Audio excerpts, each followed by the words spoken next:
नेपाल। नेपाल एक देश है एशिया में। नंबर 2, नेपाल एक लैंड लॉक कंट्री है जिसका एक भी किनारा समंदर या पानी से टच नहीं होता और नेपाल का लैंड एरिया 1,47,000 स्क्वायर किलोमीटर है। अंदाजे के लिए ये महाराष्ट्र स्टेट के आधे साइज के बराबर है और नेपाल अपना बॉर्डर बस 2 देशों के साथ शेयर करता है जो कि इंडिया और चाइना। नंबर 3, और नेपाल की करेंसी है नेपाली रुपी और एक इंडियन रुपी 1.6 नेपाली रुपीस के बराबर होते हैं। अंदाजे के लिए 10 नेपाली रुपीस 6 इंडियन रुपीस के बराबर होते हैं और नेपाल की जो करेंसी है वो इंडियन रुपीस के साथ फिट से पैक्ड है, यानी कि ये जो वैल्यू है 1 Indian rupee equals to 1.6 Nepali rupee, ये इतना ही रहेगा। लेकिन इसके बदले नेपाल को इस वैल्यू को ध्यान में रखते अपने नोट्स को बढ़ाना या घटाना पड़ेगा।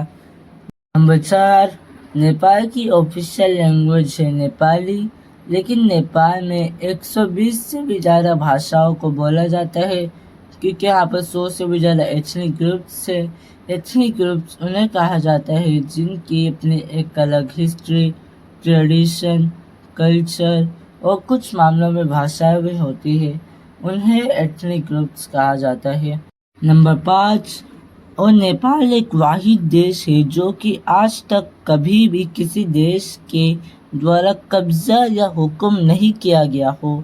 लेकिन आज जो नेपाल है जिसे एक राजा ने बनाया था छोटे छोटे राज्यों से जोड़कर।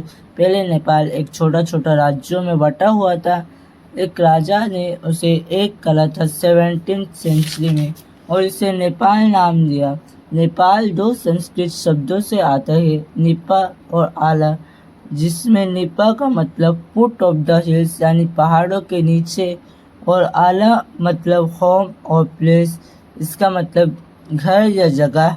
इससे बना नेपाल और इसका मतलब पहाड़ों के नीचे का घर या जगह। नंबर 6, वो पूरी दुनिया के 10 सबसे बड़े और ऊंचे पहाड़ों में से 8 पहाड़ नेपाल में ही है। इनमें से दुनिया का सबसे बड़ा पहाड़ माउंट एवरेस्ट भी नेपाल में है जिसकी ऊंचाई 8.5 किलोमीटर से भी ज़्यादा है। नंबर 7, और हिमालय जो है वो भी नेपाल में ही आता है जो कि ज़्यादातर नेपाल का एरिया है और नेपाल का 40% से भी ज़्यादा इलाका आज भी जंगल से कवर है और इसके 15% एरिया पे हिमालय है। इन टोटल इसके 65% एरिया पे जंगल, पहाड़ और बर्फ है। इसकी आबादी सिर्फ 35% एरिया में रहते हैं नेपाल के।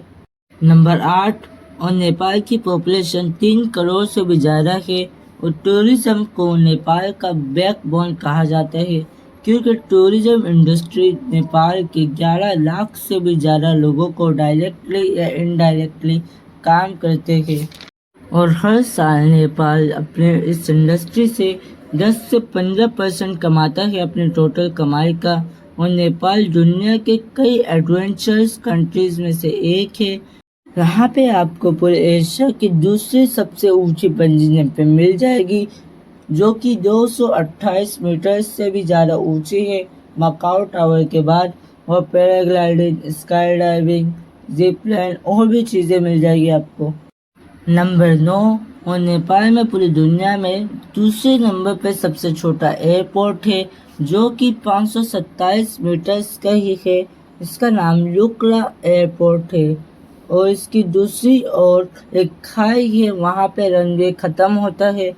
सबसे छोटा एयरपोर्ट ट्रांसो एयरपोर्ट है। ये नीदरलैंड्स के सबा आइलैंड पे है। हालांकि सबा आइलैंड नीदरलैंड से काफ़ी दूर है लेकिन ये नीदरलैंड्स के कंट्रोल में है और ये एयरपोर्ट बस 400 मीटर तक लंबा है।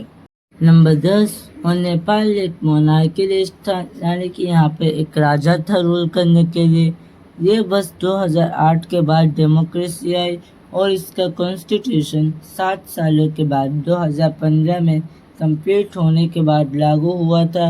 और जैसे कि नेपाल कभी भी किसी भी देश का या फिर एम्पायर के कब्जा या रूल में नहीं था, तो फिर इसका कोई इंडिपेंडेंस डे भी नहीं है। ये अपना कॉन्स्टिट्यूशनल डे 20 फरवरी को सेलिब्रेट करता है। नंबर 11 और नेपाल का फ्लैग है ये ना ही रेक्टेंगुलर है जैसे कि पूरी दुनिया के ज़्यादातर देश के होते हैं, और ये ना ही स्क्वायर है जैसे कुछ देशों के होते हैं। ये एकदम यूनिक शेप का फ्लैग है, पूरी दुनिया में ऐसा फ्लैग कहीं पर भी नहीं है। और नेपाल का यह फ्लैग 1962 में इस्टेब्लिश किया गया था।